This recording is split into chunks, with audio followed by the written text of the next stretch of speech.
District reporter سانگڑ Mahmood قائم خانی کی رپورٹ کے مطابق گزشتہ روز عمر کوٹ کا رہائشی ملعون شاہ نواز خبر نے سوشل میڈیا پر آقا دو جہان حضور کریم کی شان میں گستاخی کی گئی، جس پر کھپرو کے علماء کرام اہل سنت والجماعت کے احمد علی سکندری، مفتی شیراز احمد سکندری، سنی رابطہ کونسل کے محمد یوسف سمو، مولانا الیاس سمی، مولانا محمد الیاس اور واپاری ایسوسی ایشن کے صدر وارث درس کی جانب سے کھپرو شہر میں شٹر ڈاؤن ہڑتال کی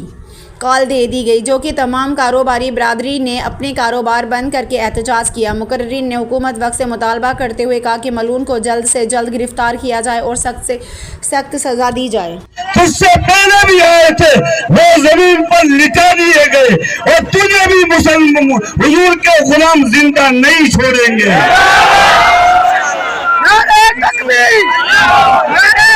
دوسرا والا مطالبہ، اگر حکومت اسے سزا نہیں دے سکتی ہمارے حوالے کرے اس کو، انشاءاللہ چوک پر لٹکا کر ایسی سزا دیں گے قیامت تک نسلیں اس کی یاد رکھے گی کہ محمد کے غلام آئے تھے۔ حکومت ایسے آدمی کا پس پردہ اس کا راستہ ہموار کرتی ہے۔ ایک سزا